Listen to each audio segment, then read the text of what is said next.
네, 하나님의 말씀은 재판관기 8장 18절입니다.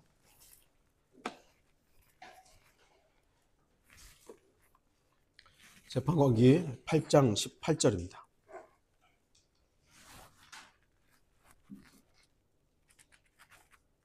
제가 말씀을 읽겠습니다.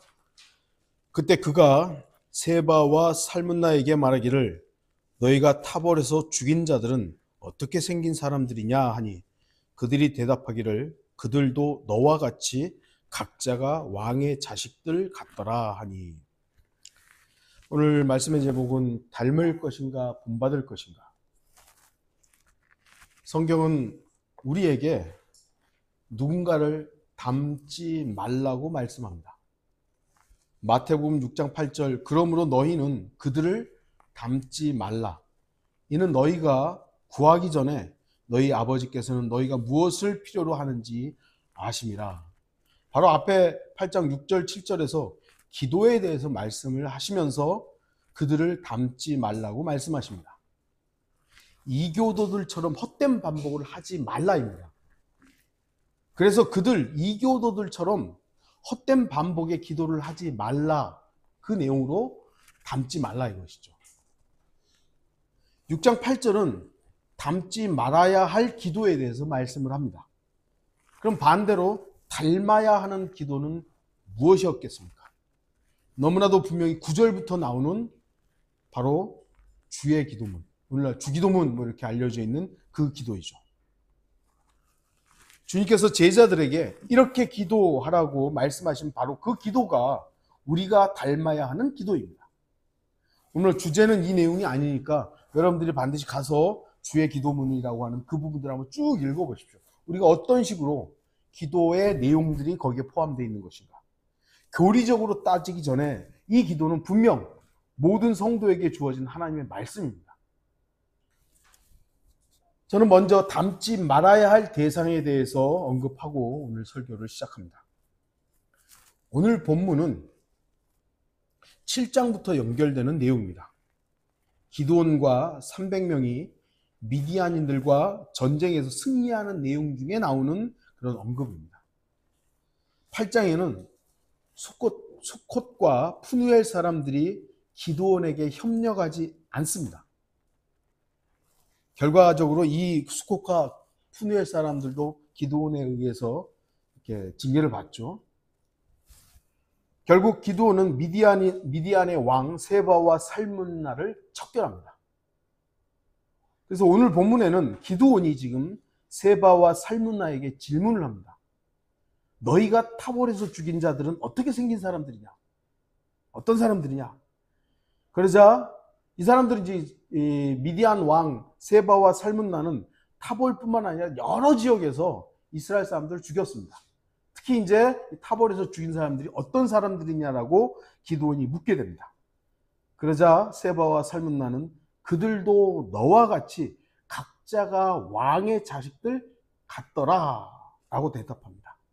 여기서 왕의 자식들 같더라, 이 같더라는 단어가, 같다라는 이 단어가 영어로 리젠블인데 이 단어가 바로 닮다, 공통점이 있다, 이런 의미입니다. 그러니까 지금 세바와 살문나가 각자가 왕의 자식들을 닮았다, 너를 닮았다, 이렇게 말한 겁니다. 그러자 기드온은 그들은 나의 형제니 곧 내 어머니의 아들들이니라.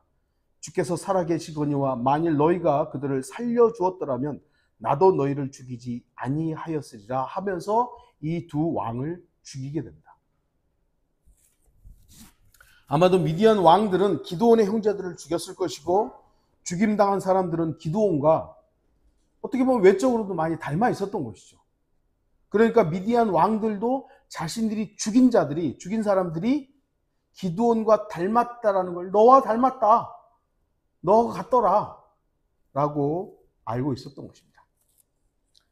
지난주에도 이렇게 이 부분들을 좀 짧게 함께 나누었는데 이 내용을 설교했으면 좋겠다고 해서 한 주 동안 더 묵상하고 내용을 좀 더 보충해서 오늘 이 주제로 닮다, 이 주제로 설교를 하게 되었습니다. 닮을 것인가 본받을 것인가. 저는 자주 성도들에게, 여러분에게 그리스도인은 예수 그리스도를 본받는 사람이 아니라 따르는 사람이어야 한다고 강조했습니다. 마태복음 16장 24절, 그때 예수께서 제자들에게 말씀하시기를 누구든지 나를 따라오려거든 자기를 부인하고 자기 십자가를 지고 나를 따르라. 하지만 대부분의 기독교인들은 그리스도를 본받기 위해서 온갖 수단과 방법을 다 동원합니다. 본받다. 의미를, 뜻을 보면 본보기로 하여 그대로 따라하다. 따라하다. 하다입니다. 사실 이 단어는 분명히 좋은 의미입니다. 좋은 의미를 가지고 있는 단어입니다. 하지만 그리스도인은 이 단어의 원래 의미를 알아야 합니다. 토마스 아켄퍼스의 그리스도를 본받아 라는 책은 기독교계에서는 명저로 알려져 있습니다. 이 책은 성경 말고, 성경을 빼고 존 버년의 철로 역경만큼이나 많이 팔리고 많이 읽힌 책입니다. 저도 신학교, 이제 장로교 신학교요, 들어가서 교소들에게 추천을 받고 읽었는데 내용이 생각이 하나도 안 나더라고요.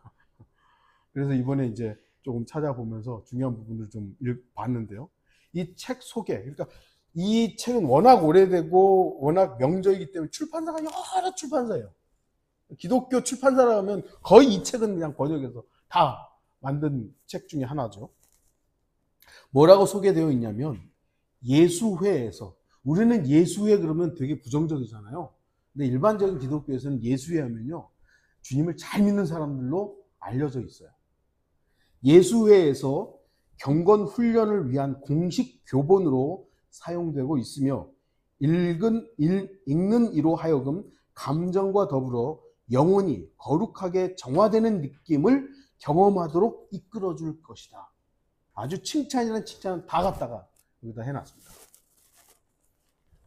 주의하십시오.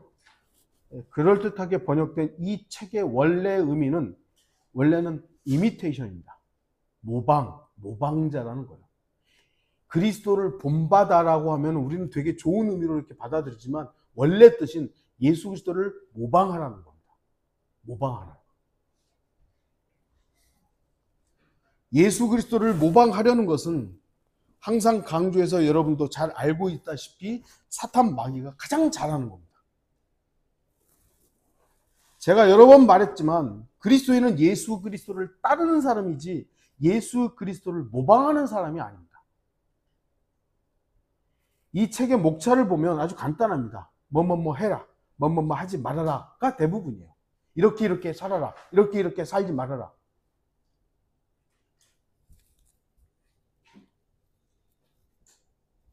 좋은 내용도 되게 많습니다. 몇 페이지만 제가 읽어보겠습니다. 여러분들 이미 제가 선입견을 여러분에게 딱 갖도록 했지만 조금은 그냥 그대로 한번 들어보세요. 겸손하고 화평해라. 저도 설교하는 내용이잖아요. 그리하면 예수님이 함께 거하실 것이다. 외적인 것들의 마음을 돌리면 그분은 우리 안에 설 자리를 찾지 못하실 것이다. 만약 그분을 몰아냄으로써 잃게 되면 위급할 때 누구에게 달려가고 누구를 진정한 벗으로 삼을 수 있겠는가? 친구 없는 인생은 아무것도 아니다. 예수님이 으뜸가는 벗이 되지 않으면 슬픔과 외로움을 겪게 될 것이다. 예수님의 마음을 상하게 하기보다는 온 세상으로부터 버림받는 편이 훨씬 더 나을 것이다. 그런즉 세상 사람들 가운데 일부로부터 사랑을 받더라도 오직 예수님 한 분만을 더욱 특별히 사랑해야 한다. 친구를 많이 사귀라. 그리고 그들을 진정으로 사랑하라. 하지만 예수님을 더욱 특별히 사랑하라. 얼마나 좋은 내용이에요. 여러분들 이 내용에서 뭐 지적할 거 있으세요? 저는 없어요. 또 때가 되면 악한 욕정에서 비롯된 모든 잘못된 것을 하나님께 은밀하게 고백하라. 계속해서 육적이고 세상적인 것을 뉘우치고 슬퍼하라. 정욕을 절제하지 못하는 것, 욕심으로 가득 차서 행동하는 것, 외적인 것에만 몰두하고 내적인 것을 소홀히 하는 것, 여러 가지 쓸모없는 상상을 떨쳐내지 못하는 것, 내면적인 일에는 무관심하고 외적인 일에 빠져드는 것, 쉽게 웃고 떠들면서 눈물과 참회를 잊고 사는 것, 육신의 안일함과 즐거움에는 신속하고 열정적이지만 엄격한 삶에는 둔감한 것, 새로운 것을 듣고 아름다운 것을 보는 일에는 관심을 갖지만 겸손하고 낮아지는 것에는 굼뜬 것, 많이 받는 것에는 탐욕스럽지만 주는 데에는 인색하고 자기 것은 악착스럽게 지키는 것 등을 점검하라. 또한 함부로 말하고 침묵하지 못하는 것, 행동을 조심하지 않는 것, 늘 지나치게 서두르고 음식을 탐하는 것, 주님의 말씀을 듣지 않는 것, 쉬는 데는 빠르고 일하는 데는 느린 것, 남의 이야기에는 눈을 번쩍 뜨고 거룩한 예배 때는 조는 것, 예배를 급히 끝맺는 것, 이처럼 모든 것을 살피고 났을 때, 그리고 자신의 잘못을 정말로 후회할 때 내게 용서를 구하라. 그리하면 용서를 받게 될 것이야. 뒤에가 조금 그렇습니다만 전체적인 내용은 우리가 추구해야 될 바 아닙니까? 그래서 이 책은 이 내용만으로는 많은 사람들에게 유익을 끼쳤습니다. 그리고 많은 그리스도인들이 이 책을 통해서 많은 간증을 남겼습니다. 그래서 명저가 된 거예요. 하지만 주의하십시오. 엄청나게 노력하라는 거예요. 제가 좋은 것만 좀 한 것이고요. 예. 생활 규범같이 딱 있어요. 이렇게 해라. 이렇게 하지 말아라. 이거 안 하면 주님과 무관하다. 주님 없이 사는 거다. 상당히 굉장히 도전적이면서 강합니다. 결국은 애쓰라는 거예요. 엄청 노력하라는 겁니다. 다시 말씀드리지만 많은 사람들이 이러한 경건한 삶을 살려고 노력했습니다. 그래서 많은 기독교인들이 좋은 영향을 받았습니다. 그러나 본받는 것은 내면의 자연스러운 변화가 아닌 인간의 땀과 노력으로 인한 종교적 가면을 쓰는 것에 불과했습니다. 다시 말씀드리지만 부분적으로 기독교인들에게 좋은 영향을 끼쳤다는 것은 부정할 수 없어요. 그리고 개인적인 간증도 긍정적입니다. 하지만 그렇다고 해서 그것이 성경적이고 다른 모든 그리스도인들도 동일한 경험을 해야 한다는 것은 아닙니다. 구분하셔야 돼요. 여러분들이 만약에 이 책을 여러분들이 읽어보고 좋은 내용이 있네. 내가 이렇게 이 주님과 동행하는 삶을 살아야 되겠다. 결심하는 거 좋아요. 그런데 나는 이렇게 하는데 왜 저 사람 저렇게 안 하지? 나는 이렇게 절제하고 이런 그리스도인을 주님을 따라가는 삶을 살려고 하는데 저 사람은 왜 저 따위지? 그렇게 했거든요. 카톨릭이. 그거는 절대로 하면 안 되는 일들이죠.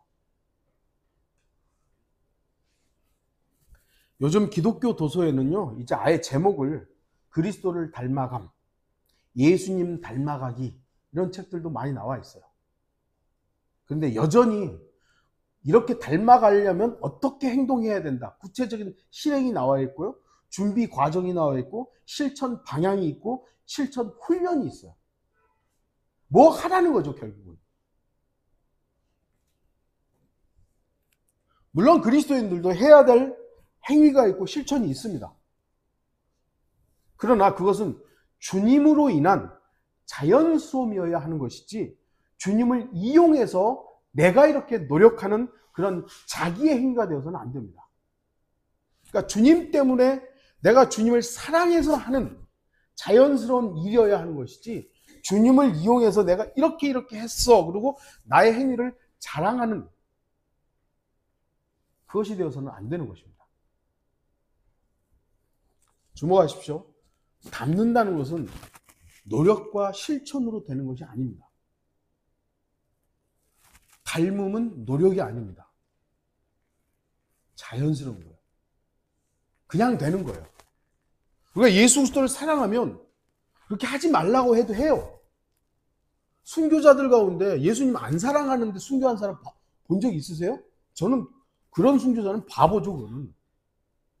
예수 그리스도를 사랑하니까 순교하지 말라고 하는 얼마나 많은 유혹들이 있었겠어요. 근데도 불구하고 순교한 거예요. 사랑하니까. 사랑하지 않는 사람은 순교할 수 없어요.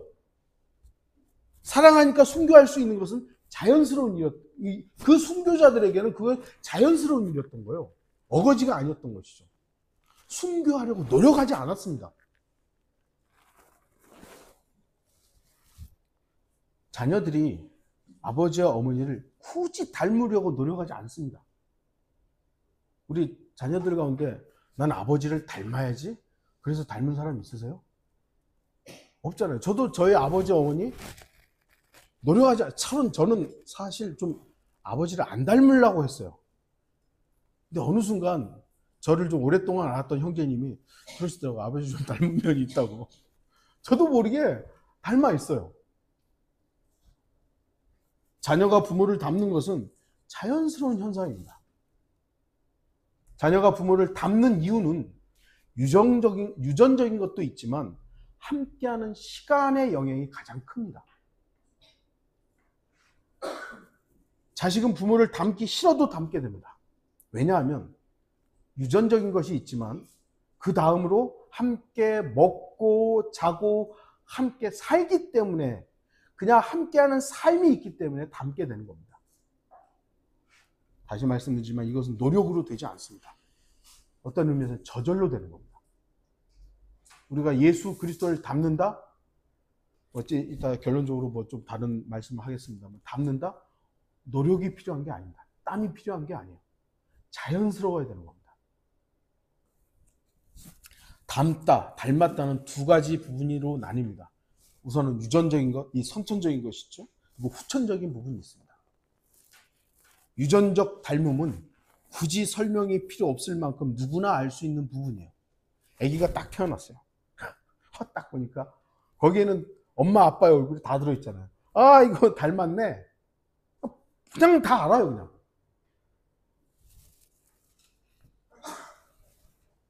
아버지와 어머니를 통해 출생한 자녀들은 그 부모의 유전적인 것을 아무런 노력 없이 자연스럽게 공유하게 됩니다. 그래서 자식들이 그 외모나 성품이 닮게 돼 있는 거예요.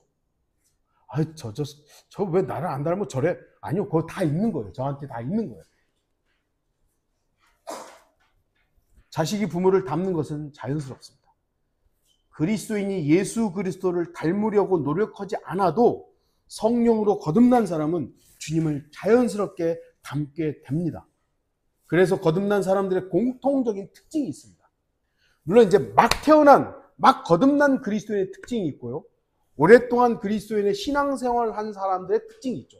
저는 그걸 말씀드리는 게 아니라 이제 막 태어난 사람의 특징을 좀 이제 말씀드리고 싶은 거예요. 이제 막 태어난 사람, 여러분도 복음 전에서 어떤 사람을 혼인 일교 왔을 때 공통적으로 물어보는 거 있죠. 구원 받은 거 확신이 있습니까? 그럼 그 사람이 뭐라 그래요? 아니요. 그럼 그 사람 구원 다시 점검해야 되는 거 아니에요? 구원받은 사람의 특징은 뭐냐면 그거예요. 자기가 구원받았다는 걸 알게 되는 겁니다. 그리고 이제 죄인입니까 아닙니까? 물어보죠. 이제 죄로부터 그래도 죄인인데 그러면 다시 설명해야 되잖아요. 근데 죄의 문제가 해결됐다는 믿은 거잖아요. 그럼 죄의 문제가 해결된 걸 믿으세요? 예. 그럼 죄 있어요 없어요? 없네요? 그걸 아는 거예요.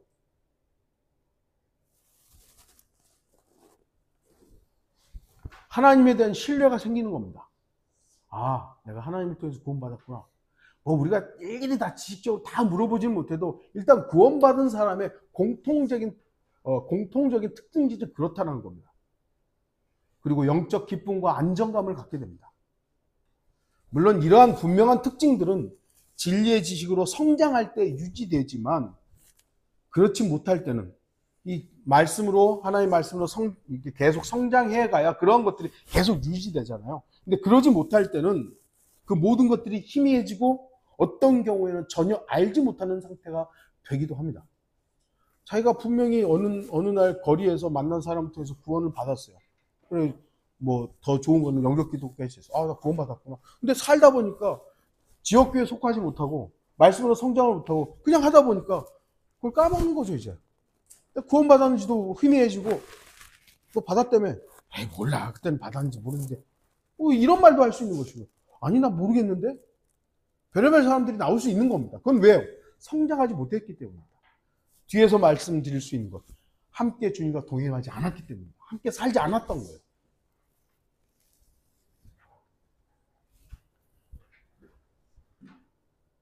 대부분은 출생과 연관된 자연스러움, 그것이 있지만 함께 살지 않음으로 인해서 특징들이 희미해지는 부분도 있다는 겁니다. 부모와 함께 살면서 자연스럽게 닮아가는 부분들이 있죠. 어떤 의미에서는 대부분 이 부분이 훨씬 더 많은 영향을 끼친다고 할 수 있습니다. 결국 함께 살고 함께 하는 것으로 인해 닮아가는 것이 더 중요하다고 할 수 있습니다. 사실 우리는 원래 죄인으로서 우리의 아비는 사탄 마귀였습니다. 첫 출생 자체는 하나님과 무관해요. 그래서 이걸 좀 이제 유전적으로, 선천적으로는 우리의 첫 출생은 하나님과 무관하기 때문에 우리는 그런 첫 출생으로 인한 또 유전적인 현상으로서 인한 닮음은 어떻게 보면 없다고 할 수 있는 것이죠. 그러나 거듭남으로 두 번째 출생으로 이제 유전적인 것이 우리에게 들어온 거잖아요. 이걸 성경에서는 입양이라는 말로 표현하는 겁니다. 우리는 입양된 사람들이에요.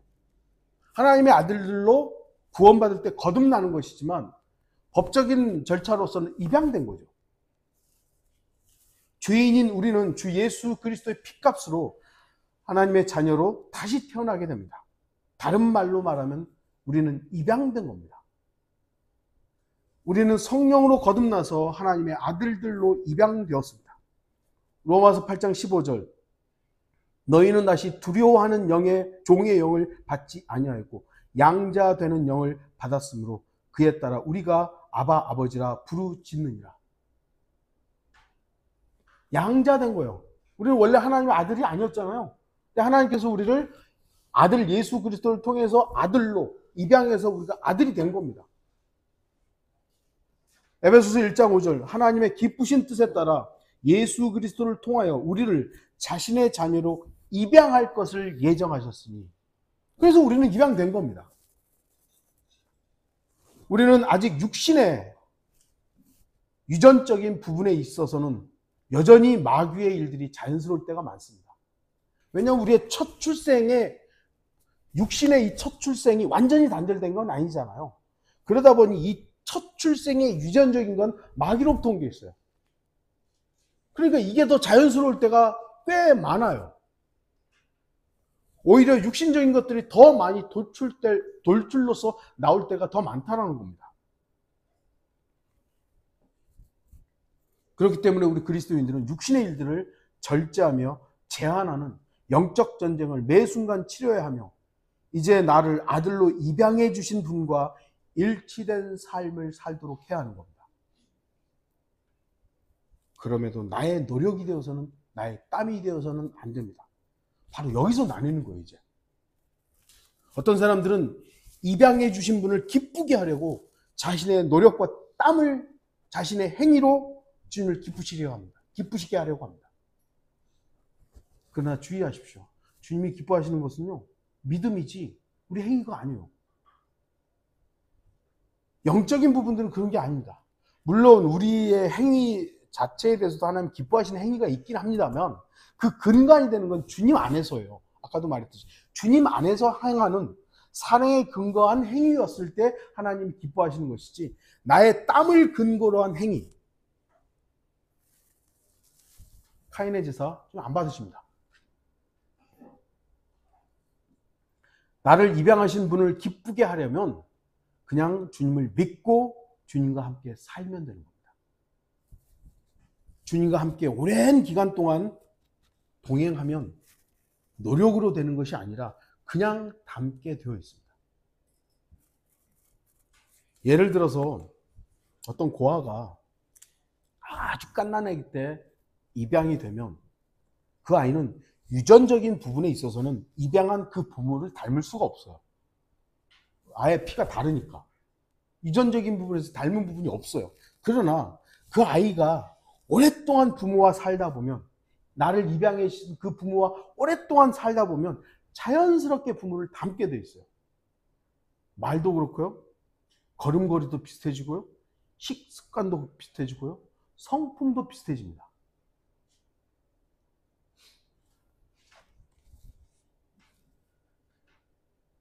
그것은 그 아이가 노력해서 되는 게 아니잖아요. 살다 보니까 그렇게 되는 거예요. 나를 입양해 준 부모하고 계속 말하며 살고 먹는 걸 같이 먹고 그러면 음식 취향도 비슷해지고요. 걸음걸이도 비슷해져요. 행동하는 행동도 비슷해지는 겁니다. 부모와 같이 살았기 때문에 자연스럽게 닮게 되는 겁니다. 저는 우리 모든 성도들이 그렇게 되기를 바랍니다. 노력해서 주님을 닮는 게 아니라 주님과 동행하면서 살다 보니까 그냥 자연스럽게 주님을 닮아가는 거예요. 노력이 아닌 함께하는 삶으로 닮기를 바랍니다. 노력으로 하나님을 본받거나 닮는 것이 아니라 주님과 동행하고 주님과 함께 살다 보니 자연스럽게 닮아서 왕들이 말하잖아요. 왕의 자식들 같더라. 너 왕의 자식하고 닮았다. 너 예수 그리스도를 닮았다. 그런 말을 듣기를 바랍니다. 그런데 하나 좀 살펴볼 것이 있죠. 왜 안 닮았을까? 왜 안 닮았을까? 가장 원초적인 것부터 먼저 질문해 봐야 되겠죠. 당신 구원 받았습니까? 아니 이게 그리스도인이고 소위 말해서 기독교인이라고 하는데 왜 기독교인, 그리스도인 소위 말해서 예수님을 전혀 안 닮았을까? 그러면 제일 원초적인 거죠. 그래서 우리가 일반 기독교인들을 만났을 때 구원 받았습니까를 먼저 물어보잖아요. 다시 태어난 적이 없다면, 하나님의 아들들로 거듭난 적이 없다면 닮을 수가 없죠. 여러분들 한국 소설 영상섭에 발가락이 닮았다. 뭐 우리 청년들도 이거 학교에서 배웠나요? 저희 때는 배웠던 것 같은데. 예. 내용이 뭡니까? 방탕한 생활을 하던 노총각이 32살이 되어서 이제 결혼을 하는데 이게 이제 워낙 방탕한 생활을 하다 보니까 이게 생식불능이 된 거예요. 근데 아내가 아이를 낳네요. 나는 아이를 가질 수 없는데 아내가 아이를 가졌어요. 그건 내 아이가 아니어야 하는데 이 사람이 이제 그래도 내 아이로 삼고 싶어서 아이가 자신을 닮은 점을 막 찾는 거예요. 그러다 보니까 발가락이 닮았네? 이렇게 된 거죠.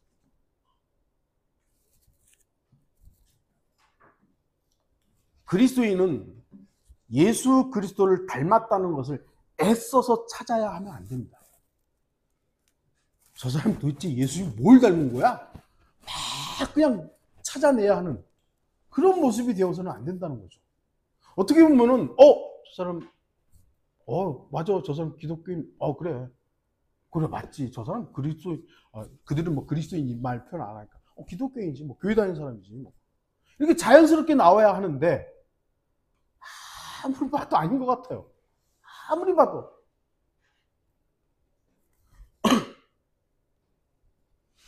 하나님의 아들들로 아버지와 동행하는 삶을 살면 자연스럽게 닮습니다. 창세기 5장 24절, 에녹은 하나님과 동행하다가 없어졌더라. 이는 하나님께서 그를 데려가셨습니다. 우리가 300년 동안 에녹이 동행했다잖아요. 근데 성경에는요, 에녹이 도대체 그 300년 동안 뭘 했는지가 안 나와요. 제사를 얼마나 드렸는지, 재물을 얼마나 했는지 아무것도 안 나요. 그냥 동행했대요. 그게 뭐예요? 그냥 살았다는 거잖아요. 주님과 살았다는 겁니다. 뭘 했는지 도대체 아무 기록도 없지만 성경은 그냥 동행했다. 그리고 데려갔다. 이것만 나와요. 아니 우리한테 조금 알려줄 법 하잖아요. 뭘 했는지. 근데 전혀. 왜요? 그냥 산 거니까. 주님과 의식하면서, 아까도 말씀드린 주님을 의식하면서 그냥 살아간 거예요. 그냥. 중요한 것은 함께하는 삶이 중요한 것이 뭘 했다가 중요한 게 아니었던 겁니다. 뭘 했다가 중요했다면 기록했겠죠. 이 300년 동안 뭘 했고 했겠죠. 근데 그런 거 없어요. 그냥 동행했다. 함께 살았다. 물론 모든 자녀가 부모를 다 똑같이 닮지는 않습니다. 저도 두 아들을 키우는데 두 녀석이 모두 다 저를 완벽하게 닮은 건 아닙니다. 큰아들이 저를 닮은 부분과 작은 아들이 저를 닮은 부분이 다릅니다. 그럼에도 아들들은 저를 닮기 위해 노력하지 않았어요. 물어보세요, 한번. 너는 아버지 뭘 닮기를 위해 노력했니? 그런 거 없는데요? 그게 자연스럽지 않나요? 그냥 제 아들들이라는 것은 누구나 알듯이 유전적으로 닮아 있습니다. 물론 제가 이제 우리 아들들한테 너네 나 닮아서 잘생긴 거야 하면은 별로 기분 좋아하지는 않아요. 하지만 남들이 봤을 때 닮은 걸 알잖아요. 물론 제 아내를 닮은 부분도 있습니다. 그거는 부모니까요. 근데 왜 많이 잘 맞냐 이거죠. 아까 유전적인 걸 좀 제외한다면 함께 살았기 때문이에요. 함께 살았기 때문에. 다시 말씀드리지만 이건 노력이 아닌 그냥 삶이고 생활입니다. 구원받은 성도는 여러분들 받기 위해서 무슨 노력을 하셨습니까? 아무 노력 없이 믿은 거잖아요. 마찬가지로 우리의 구원받고 나서의 삶도 땀이나 노력이 아닌 은혜여야 합니다. 주님과 동행하는 생활은 그냥 은혜의 삶이지 땀의 노력이 아니어야 합니다. 하지만 오늘날 수많은 기독교인들이 사실은 어떻게 보면 교회들이 구원도 정확하게 가르치지 않고 구원받고 나서의 삶도 어떠해야 하는지를 잘 가르치지 않기 때문에 종교만 남아있는 거예요. 땀과 노력만 남아있는 거예요. 그러니까 밖에서 봤을 때는 본받기 위해서 노력하는 모습은 많이 보이는데 이렇게 행하는 건 많이 보이는데 그들 안에서 자유를 못 보는 거예요. 자유를 못 보는 겁니다. 자연스러움을 못 본다는 거예요.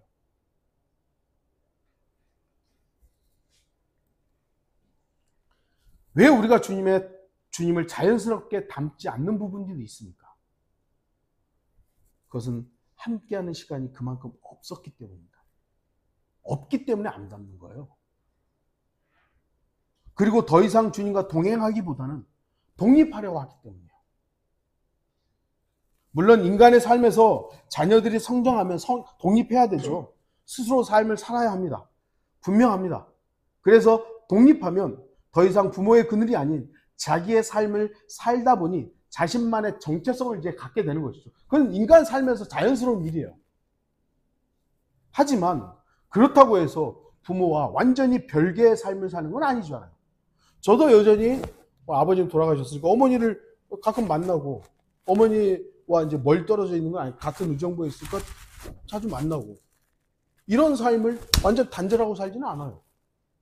저희 자녀들이 만약에 이제 결혼해서 독립해서 산다면 그럼 이제 그래 빠이 이제 각자 살자 이건 아니잖아요. 함께 공유하면서 사는 부분들이 있는 겁니다. 중요한 것은 영적 부분에서 그리스도인은 주님께서 오셔서 우리를 데리러 오실 때까지는 독립 선언해서는 안 됩니다. 그러니까 인간적으로는 우리가 부모로부터 독립도 하고 각 개인의 정체성을 맞는 생활을 해야 되지만 영적인 부분에서는 예수 그리스도로부터 우리는 독립하면 안 됩니다. 우리는 주님이 우리를 데리러 오셔서 우리를 변화시키는 그 순간까지 우리는 같이 살아야 돼요. 그래야 닮아요. 그리스도인이 뭘 먹어야 할 것인가, 뭘 마셔야 할 것인가, 어떤 행동을 해야 될까, 사람들은 어떻게 대해야 될 것인가. 이것을 예수 그리스도와 함께 살다 보면 주님이 나에게 성령으로 내 안에서 그렇게 말씀하시는 거잖아요.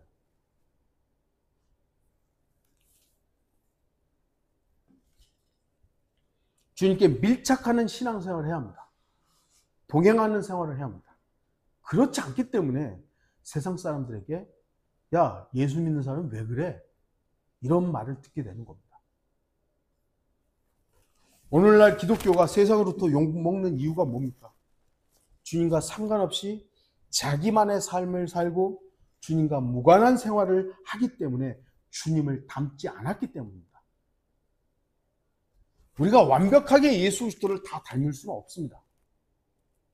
하지만 적어도 우리가 하나님을 예수 그리스도를 사랑하는 삶을 산다면 세상으로부터 그런 이상한 비난을 받아야 할 이유는 없는 겁니다. 너 예수님 믿는 사람 왜 그러는가? 왜 이렇게 돈에 욕심이 있는 거야? 너 왜 이렇게 너만 생각하는 거야? 왜 너는 다른 사람을 배려 안 하는 거야? 이런 말을 들어야 될 이유가 없잖아요. 그리스도인이. 자기가 사랑하는 것을 닮게 됩니다. 안 그렇습니까? 네. 사랑하는 걸 닮게 돼요. 사랑하는 만큼 함께 하고 싶고 함께 하다 보면 닮게 됩니다. 사랑하는 만큼이요. 예수 그리스도와 동행하는 삶이 싫은 이유가 뭡니까? 다른 걸 더 많이 사랑하기 때문이죠. 물론 우리가 이 땅에서 아무리 주님과 동행하고 함께하는 삶을 산다 해도 주님을 완벽하게 100% 닮을 수는 없습니다. 아까도 말씀드렸듯이 자녀들이 뭐 4시고 뭐 5시면 다 닮은 부분이 조금씩 다르잖아요. 마찬가지로 우리 그리스도인들도 각자 예수 그리스도를 닮는 부분이 조금씩 다른 부분으로 이렇게 특성화될 수 있습니다. 특화될 수 있습니다. 그러나 공유되는 닮음이 있는 겁니다. 그리스도인이라면 누구나 함께 할 수 있는 그 공유되는 특성이 있는 겁니다. 그리고 각 개인에게 부여되는 개성이 또 있는 겁니다. 그러나 이 닮음은 다시 말씀드리지만 노력하는 게 아닙니다. 본받으려 하는 게 아닙니다. 자연스럽게 되는 겁니다. 내가 아버지를 본받아야지 하고 막 하는 건 부자연스럽잖아요. 되게 자연스럽지 않잖아요. 그냥 살다 보니까 아버지를 닮아가는 거예요. 싫든 좋든 인간 상황에서는 싫든 좋든 닮아가는 거예요. 그러나 완벽하신 우리 아버지이신 예수 하나님, 그리고 예수 그리스도, 그분을 우리가 사랑하고 그분과 동행하다 보면 우리는 유익한 선함만 닮아가게 되는 거죠. 근데 그런 걸 닮지 못한 부분은 결국 뭡니까? 그만큼 내가 다른 시간을 가졌다는 겁니다. 다른 걸 바라봤다는 것이고 세상과 시간을 더 많이 보냈다는 겁니다. 참된 자유는 땀이 아닌 피라는 사실을 잊지 마십시오. 결론을 맺겠습니다. 앞으로 우리 성도들은, 저와 여러분은 완벽하게 주님과 일치된 몸과 동일한 성품을 갖게 될 겁니다. 로마서 8장 29절, 그분께서는 미리 아신 자들을 자기 아들의 형상과 일치하게 하시려고 또한 예정하셨으니 이는 그를 많은 형제 가운데서 첫 태생이 되게 하려 하심이니라. 주목하십시오. 로마서 8장 29절은 그 누구도 구원으로 예정한 게 아닙니다. 그래서 칼빈주의 예정론이 틀린 거예요. 자기 아들의 형상과 일치하게 하심이 예정이에요. 그래서 우리가 예정된 건 뭐냐면 아들의 형상과 일치하는 겁니다. 이건 노력이 아니에요. 막 노력해가지고 하나님의 아들의 형상과 일치하는 게 아닙니다. 이건 하나님께서 자연스럽게 우리를 그렇게 만들어 주실 거예요. 아들 예수 그리스도를 통해 구원받은 모든 성도는 그 아들의 형상과 일치하게 되어 있습니다. 완벽하게 닮을 거예요. 빌립보서 3장 21절, 그가 만물을 자신에게 복종시키는 그 능력의 역사로 인하여 우리의 천한 몸을 그분의 영광스러운 몸같이 변모시키리라. 지금은 우리가 일정 부분, 아까도 좀 필요한 부분에 있어서 그리스도 안에서의 실행과 그리스도 안에서의 땀도 어느 정도 필요합니다. 그래서 이 몸이, 이 부패한 몸이, 부패할 몸, 그리고 썩어질 몸이 얼마나 우리를 고생스럽게 합니까? 하지만 이거 바뀔 겁니다. 영광스러운 몸으로 바뀔 겁니다. 그러니까 애써서 이 땅에서 자기 몸으로 행위를 해서 뭔가 주님을 기쁘게 하려고 하는 이 어리석음을 내려놓으면 되는 겁니다. 요한일서 3장 2절 사랑하는 자들아 이제는 우리가 하나님의 아들들이라 우리가 어떻게 될 것인지는 아직 나타나지 아니하였으나 그가 나타나시면 우리가 그와 같이 되리라는 것을 아노니. 같이 된다는 게 뭐예요? 일치한다는 거잖아요. 닮아버린다는 겁니다. 이는 우리가 그대로 그분을 볼 것이기 때문이다. 다시 말씀드리지만 지금은 완벽하게 닮지 않았습니다. 그래서 우리의 그리스도인이 왜 그래라는 말도 들을 수도 있는 거예요. 부분적으로는 아버지와 닮지 않은 부분도 나타나기도 합니다. 그러나 곧 완벽한 일치를 이루는 닮음이 이루어질 그날이 있습니다. 정말 그때는 우리의 육신이 그 어떤 노력이 없어도 자연스럽게 주 하나님과 동행하게 될 것입니다. 동일하게 될 것입니다.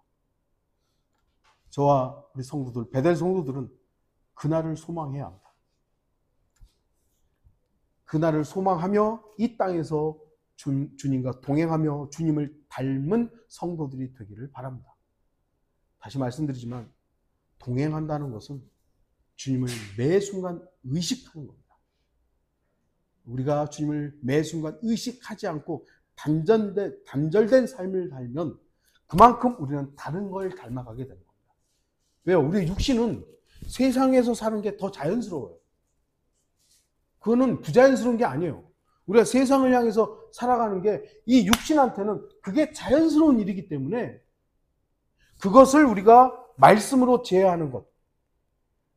이것이 주님 안에서는 자연스러운 것이고. 다시 정의하면 이 영적 전쟁은 주님 오실 때까지 계속 이루어질 것이고 이 영적 전쟁을 끝나는 날 우리는 완벽하게 예수 그리스도와 동일한 몸과 동일한 성품으로서 변화될 것입니다. 그래서 우리는 그날을 소망하면서 기다려야 하는 것입니다. 다 같이 기도하시겠습니다.